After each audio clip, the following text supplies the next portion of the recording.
د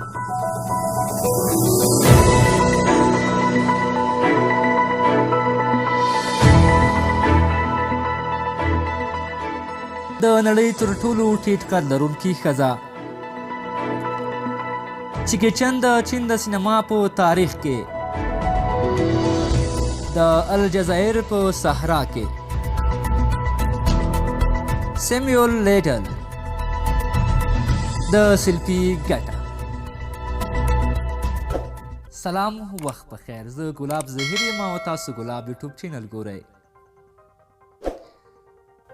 د نړۍ تر ټولو ټیټ قد لرونکي ښځه دا ښځه جیوتي کسانجي نومیږي چې د هند د ناګپور اوسیدونکې ده. 20 کاله عمر لري او د نړۍ تر ټولو ټیټ قد لرونکې ښځه ده. جیوتي نوم په 2011 کال د ریکارډونو په نړیوال کتاب ګنیس بوک اپ ورلډ ریکارډ کې ثبت شو چې د نړۍ تر ټولو ټیټ قد لري. د هغې قد 2 فوټه یا 14.95 سانتي متره دی او وزن یې 15.4 کیلو دی. د نړۍ د تر ټولو کم قد لرونکې ښځې مور رنجنا وایي چې تر 5 کلونو پورې د لور قد سم و، خو له هغې وروسته د یوې ناروغۍ له امله یې د قد زیاتېدل بند شو.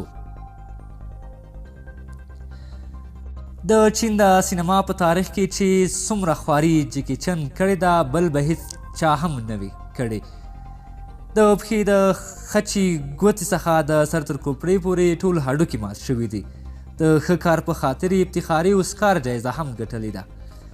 خو پر دې هر څه سربیره بیا هم ډېر عاجز انسان دی. جیکي چن چې اصلي نوم یې جان کون سانګ دی د مور په نس کې 12 میاشتې تېرې کړي. په 15 کلنۍ کې مور او پلار دومره غریبان ول چې یو وارې پر یوه استرالیي په $1500 هم خرڅ کړی. جیکي چن چې په نړۍ کې یوازینی بې سواده کس دی چې پر خپلې مورنۍ ژبې سربیره 11 تر 12 ژبو روانې خبرې کوي. جیکي چن تر 3م صنف مکتب ویلی دی کله چې په هغه کې هم ناکامه شو زده کړې پر مخ پرېښودلې. جیکي چن یو ځل د سیمنټو 12 بلاکونه داسې مات کړل چې په موټ کې یو هګۍ هم و بغیر له دې چې هګۍ ته کوم زیان ورسیږي. د الجزایر په صحرا کې د لیبیا د سرحد سره نږدې د یوې غټې ډبرې شکل چې د انسان سره مشابهت لري، لکه پر لمانځه کې چې د قاعدې په صورت ناست وي. سیمیول لیټل چې د امریکا هیواد و د منلې وه چې په 1902 څخه یې تر 2015 پورې 93 ښځې وژلې دي او دغه ټول کوم مړي چې کړي ټول یې په سکانو سره وژلې یا مړې کړي دي.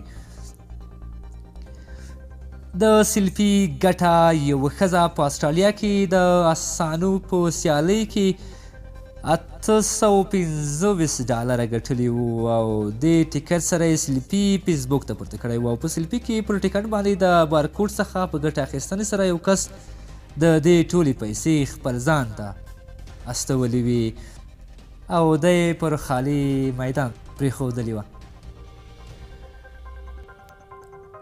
دا و حیرانوونکي معلومات. زموږ چینل درسره سبسکرایب کړئ. له لیدلو څخه مو مننه.